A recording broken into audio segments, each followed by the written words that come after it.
What's going on, guys? Welcome back to the Rollup YouTube channel. Super stoked to have Richard on the channel today, and we're going to talk about Huma Finance.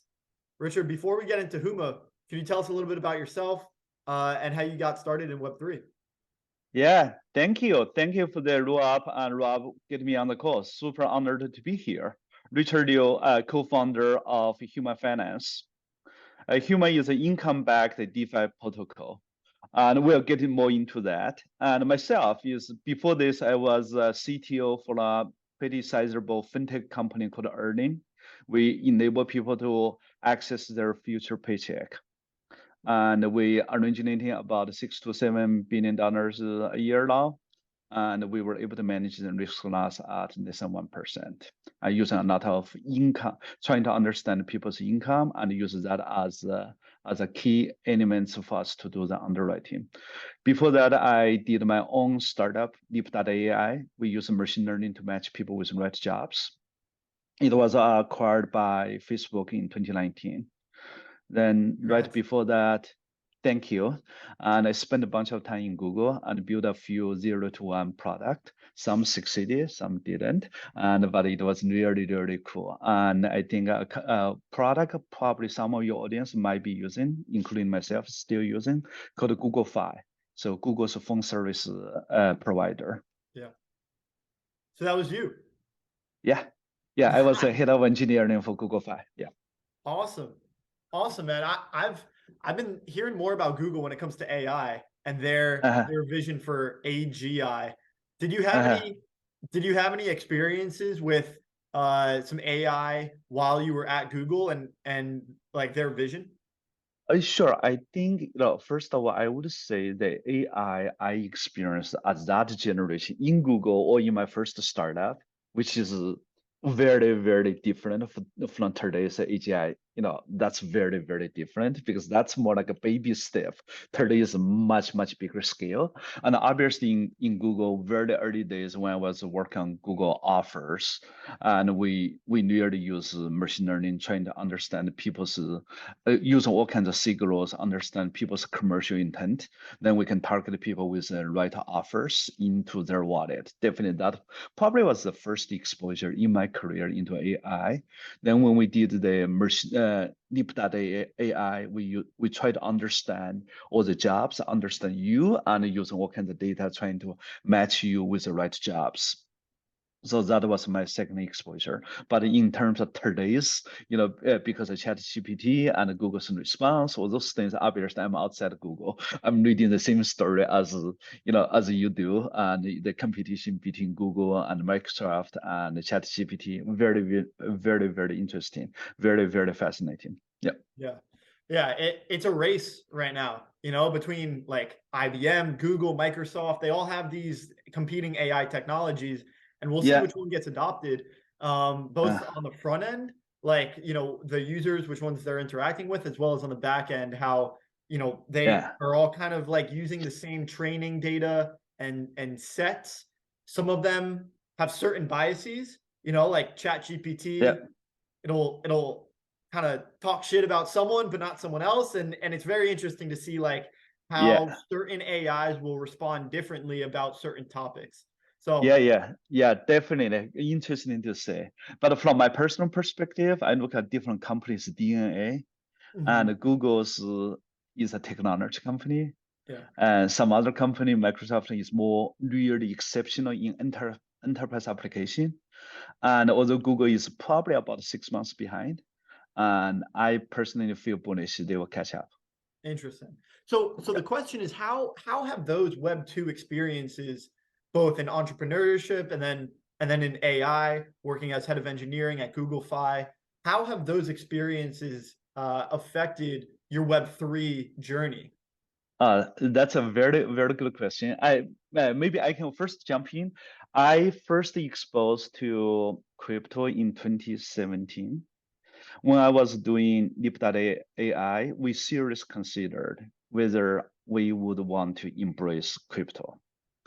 And what happens is that because I truly believe in this community ownership, And so when you build the ecosystem, you allow all the participants to become the owner of the platform, and they can potentially make decisions about this. I think that's revolutionary, and that's totally fair. In my view, you ask my view about Web 2, I appreciate all the companies and paid my, really help me financially, and you also helping me to grow as an individual. But I also see that Web 2 companies created the most unfair value distribution in human history. All those large platforms, they use all our data and build massive systems and create a lot of economic value. But all those companies, their investors, and capture all the values the users didn't. I think that is the biggest driver for me to say I want to build into Web3, and so that value capture and distribution become more fair. And I really feel very, very passionate about that. So that's why when I started to look into starting another company, I see very quickly I jump into Web3, decentralization, meaningful community ownership, very, very deep to my heart. So that's why I jump into here. Yeah, you mentioned the value capture and then also the value distribution, and yep. Web3 does both parts. Web 2 is very good at capturing value, but then they didn't do a good job of distributing it fairly. Totally, yeah. Their community. And Web 3, now we have the tools through tokenized communities to distribute the value more equitably across who is producing the value, which in a lot of social media cases is users providing their data and their posts. In some financial applications, it's providing liquidity. And now we have the tools to more equitably distribute value across. Totally. Yeah, based on people's contribution in terms of building the ecosystem. Yeah, I think that's totally fair. Yeah. Right. An equitable distribution based on who is making those contributions. I see how crypto enables this. So let's talk about Huma. Now after you have those Web 2 experiences, let's dive a little bit deeper into Huma and how you guys are now embracing these crypto principles.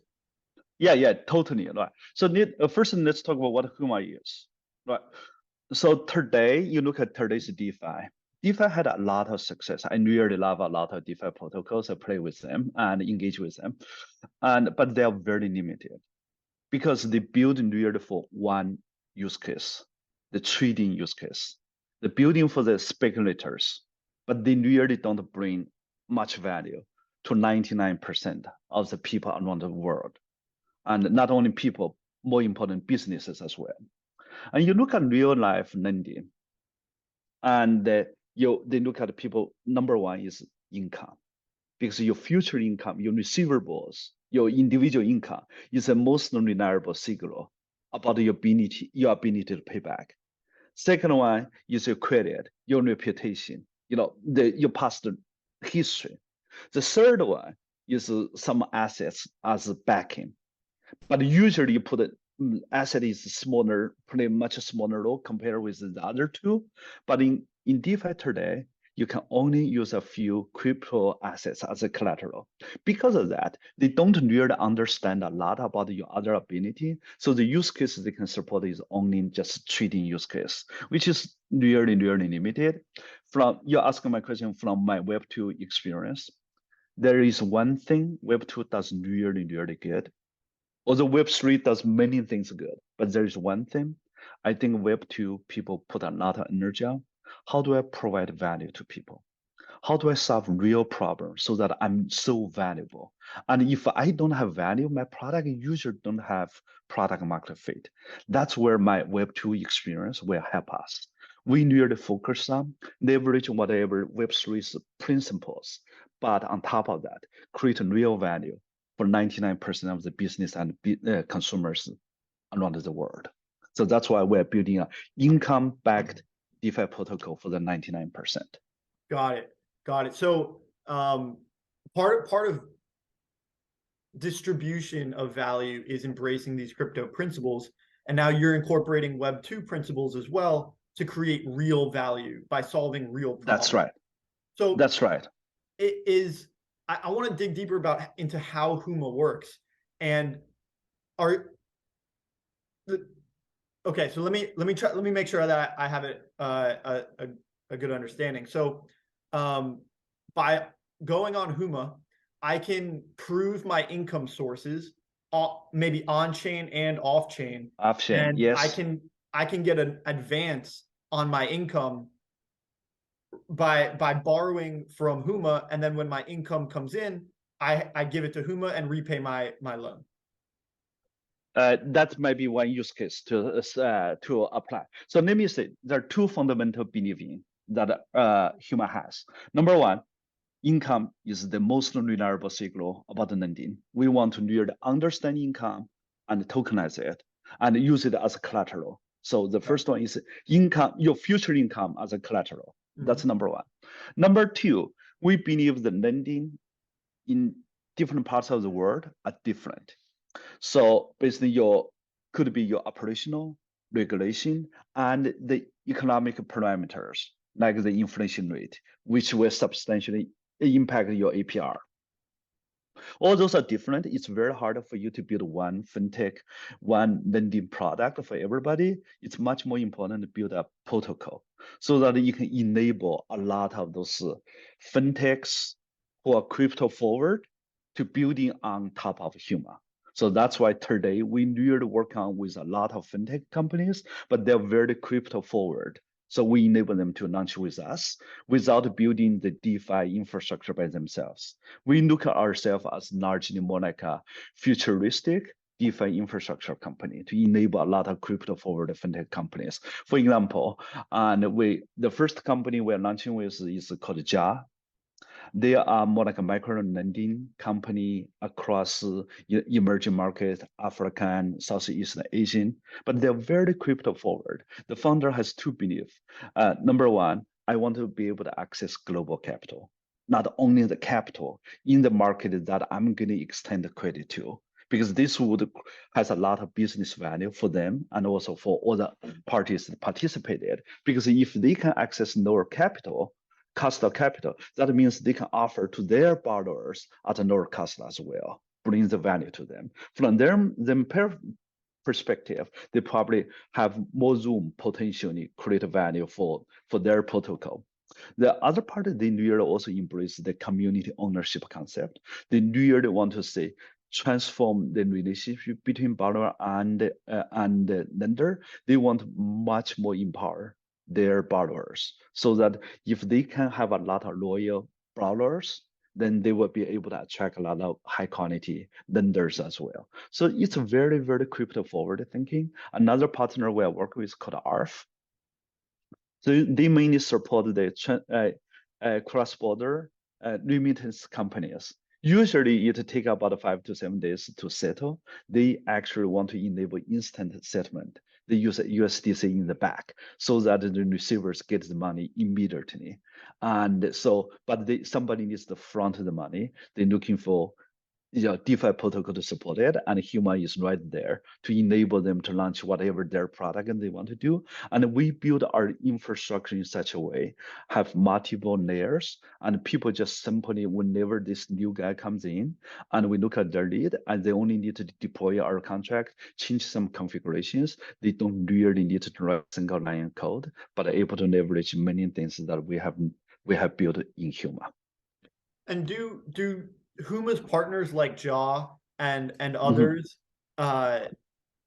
look at the credibility, like the social credit and the income off chain, and they make decisions based on this off chain info to determine how much someone can borrow on chain?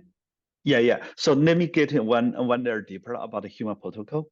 So the protocol has 3 layers. The first layer is something we call the decentralized signal portfolio. We allow people to be able to write all kinds of adapters so that we are able to understand all kinds of income sources. And so that was the first layer. That could be income, could be your credit, reputation, all the other things you put all together. Then on top of that, the second layer is something we call the evaluation agent, which you think about more like a traditional fintech or TradFi, it's more like the underwriting engine. So for different use cases, you can have a different underwriting engine. We call it evaluation agent. Then on top of that, you have all kinds of pools. For JAR, they're going to deploy one pool. For ARF, they deploy another pool, Superfluid, another pool, and Request, another pool. So each one of them have different pools. The different pool is powered by different underwriting engine, evaluation agent. Each evaluation agent uses different signals. We provide this infrastructure, allow developers to come in to build all kinds of adapters so that we can understand more and more signals, then allow different business use cases to be deployed, then they can use a different underwriting engine to power them. Could you give a few examples about adapters? Mm-hmm. Like what are a few adapters that developers might build? So for example, a few adapters we already built with request finance. We want to understand your request finance is probably the largest on-chain invoice platform. So if Rob, you have an invoice to Andy, and we want to, normally Andy will pay you in 60 days later, but you need that money right now, and you want to factor it. And so what we enable you that adapter enable you basically mint that invoice as an NFT. Then we can understand. We understand. Okay, that NFT basic request platform would understand whoever owns that NFT would own the future payment stream. So you can come to Huma, then trade in that NFT to us. We fund you 80% of your money, and then 60 days later, when Andy pays the money, and that money directly routes into Huma pool. We get paid. Then we say, oh, Rob we already funded him 80% minus a couple of points of fees. This is 78%. Then we also have another 20% remaining. Let's disperse to him. So then the entire transaction finished. You were able to get access to your money much earlier, but then we use that capability to support you. And the adapter is really understand that income and tokenize that income. Perfect. So got it. So one adapter is to read these invoices. You can turn one of these invoices into an NFT with this adapter. It reads the metadata of this NFT to determine how much income is produced by this invoice. And then I can take that NFT, which that invoice, give it to Huma, get paid for it up front, and then Huma gets however much they paid up front back when the invoice is paid. Yeah, that's right. What are the other two layers? So that is the adapter that reads the invoice. So let's look at the other second layer is what we call the evaluation agent. In that case, right? So if Rob send you that invoice, how about you guys accrued, and you just artificially create a fake invoice? Then if I lend 80% to you, then I'm screwed. Right. So in that case, basically we have an evaluation agent to really understand Rob's credibility as a payer, you as a receiver, particularly Rob, Andy.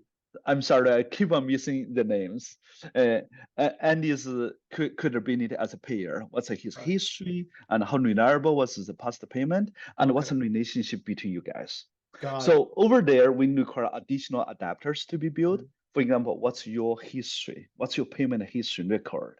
And what's your on-chain kind of reputation? Those type of things. We try to understand it. Then all those signals feed into an underwriting engine, evaluation agent. That layer. That second layer. Is it only on-chain credibility, or do you look at off-chain credibility as well? Basically, the platform enable developers build all kinds of things. Each one of you will, based on your use case, you decide what you do. You can use purely on-chain signals. You can also use some off-chain signals compilation. Got it. And then that makes sense. And then finally, what is the third layer? Third is a pool, right? That's basically like any other DeFi protocol. You have the pool available, then the lenders be able to contribute the capital, the borrowers are able to interface with the dApp to interact with us. Got it. And in our case, it's not only we have a dApp, but also we provide SDK. so that our partners can distribute it through their dApps as well. Right, right. And that's the normal interoperability model where someone else can deploy a front end and they can plug into the same Huma protocol on the back end. Yeah, Got it. exactly. And the community at large can provide liquidity in one of these pools. And then when I request the advance on my 60 days invoice, it'll come from some permissionless lender who lent tokens in this pool, and that ends up paying me ahead on my invoice. Yeah, so that's correct from process perspective. Little bit of detail. Today, most of the borrowers on our platform will be businesses. Okay. The business is in emerging market, and since in the business in emerging market, many of them actually require local regulation requires them to understand who are the lenders. So the lenders will not be permissionless. The lenders usually will require KYC, KYB. Depends from our protocol perspective, we don't have that requirement. But the pools that are going live first, most of them have that requirement. Got it. Got it. For anyone who's listening, because our audience it is a lot of entrepreneurs and builders and developers as individuals, but a lot of these builders are also part of businesses who may be lending and maybe borrowing on-chain and off-chain. For anyone who's listening that is part of an organization like this, how can they get involved if they want to start using Huma as a borrowing source or a lending source? So I think from your audience, they can participate in Huma protocol in 3 ways. The first one, especially if you are close to a fintech that is crypto forward, particularly in emerging markets, and you may want to check with us, and we will not only enable you to launch a pool access to additional capital, but there will be enable you to access to a lot of what crypto, what DeFi can offer to you. We have a lot of other capabilities. For example, we enable you to showcase your real world receivables on chain.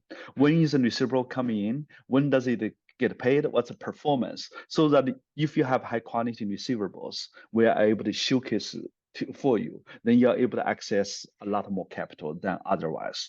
That's number one. Number two, obviously, if you are DJing and you know the trick and how to engage with the early stage protocol, and you contribute to it, and you're not only rewarded in the typical DeFi crypto world, but in this one, your money will generate real yield.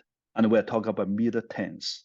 We're not talking about very low yield, because the real yield, you're helping emerging business in emerging market. They can deploy the capital, bring a lot of value. They are willing to borrow the money 10 to 20% in that range. That's real yield, plus whatever typical crypto world and rewards. So that's what you're looking for.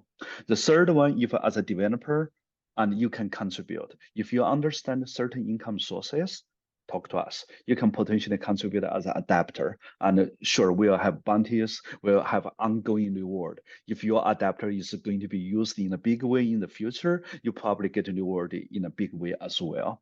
And you can also, if you're machine learning people, you can write all kinds of underwriting components, or you have a very special domain knowledge about risk underwriting in certain area, contribute an evaluation agent, you play a big role there. Or if as a business, you have a lot of connections. I happen to know supply chain finance very well. I know a lot of borrowers, I know a lot of lenders. If you want to bring that ecosystem, cool. You come here, create a pool called, you become a pool owner. Then you can build that ecosystem, you will get compensated as well. Got it. So there's plenty of ways to contribute, both as an individual, whether if you're a technical individual, take a look at some of the bounties for building adapters, as well as squashing any bugs. As always, as an individual, it pays to find early protocols before they really increase TVL. So there are incentives for individuals as well as businesses, like setting up pools and lending and borrowing and advancing on income streams. We'll link Discord and we'll link Twitter in the description below. So if you guys are interested, you fall into one of these groups, either as a business or an individual, you can click on the Discord link in the description. You can reach out to Richard or the rest of the Huma team and find out more ways to contribute. You also mentioned, some of the incentives individuals and contributors can get incentivized in a big way. Does that mean token, or what does that mean? So from our perspective, right at this moment, we focus on just building the protocol, driving adoption. Sure, from our longer term plan, that's part of it. But right now, we focus on building the ecosystem at this Yeah, moment. Yeah. makes And sense. we actually believe in when you build a sustainable ecosystem, whoever's contributed, that reward will be much more sustainable as well. Yes, yeah. Sustainable rewards for convicted contributors goes a long way for supporting um, token price as well as equity price. Any kind of contribution is met with the appropriate incentive. Yep. Awesome, Richard. It was an absolute pleasure having you on. For anyone who's listening, like we said, we'll link all the communication channels in the description so you guys can reach out to Huma and get involved. Is there anything that we missed that you'd like to tell the audience? You ask really very, very good questions. Let me say anything. Oh, yeah. One thing is that our project was starting from East Denver Hackathon last year. Nice. So we went there and we thought, okay, we were learning about crypto and doing, but nothing is better than just building something concrete, and we just built it. And turned out we were a winner for the DeFi track. And from there, we just we raised a pretty decent seed round, $8.3 million seed round, and it last May. And then we launched the protocol. And then this year we went back to East Denver as a sponsor. And turned out there were more than 20 projects submitted to our platform. Many big names had less submissions. Even MetaMask has less submissions than us. Many people were building with us. 3 of the teams already and actually ranked in the finalist top 18, like crypto credit and Rhinestone and Tribal Credit. And they were building on top of Huma. We were so excited, and so many people were building with us. And our Discord just grew from 1,000 people to over 40,000 people in 10 days, just during East Denver. Many people were talking about us. We were supposed to be a new project, nobody knows, but it turned out when we talk about it, we are building income-backed DeFi, and people just say, yes, that makes sense, and we need it. Yeah. And then that's when we really get a lot of momentum going. And right now we are very busy to just get on schedule to launch with a lot of partners so that we can bring a lot of impact to 99% of the business and the consumers around the world. Yeah. Phenomenal. That's great. Congrats on the hackathon, and then congrats on the seed round as well. There's so much alpha in those hackathons all around the ETH global events. That for anyone who's listening and you're curious whether you're a developer or not, just keep an eye on who wins the hackathons, and you have a very foundational look at the next projects coming out who are already building something successful after winning some of these hackathons. So that is definitely something to keep an eye on for any early and innovative products. Yeah, cool. Yeah, I would encourage the same thing. You have some ideas, just pick up your sleeve, build it. Yeah. And then when it has the interesting angle, and people will give you that signal, this is cool. Just like when we were in Denver last year, we got a lot of signals. Some of the partners, like Superfluid, was super supportive. What you guys are doing, wow, you allow people to borrow against their future stream. It's so cool. You guys should build it. And we just continue to build it. And that's how you get the feedback. Then from there, you have the conviction. And from there, you build your traction. Yeah. Wonderful. Well, Richard, thanks again for coming on. This was a blast. And as more pools and more adapters are built on Huma, I would love for you to come back and share some of the new use cases that you guys see. Awesome. Thank you so much, Rob. Yeah. Thank you. Cheers.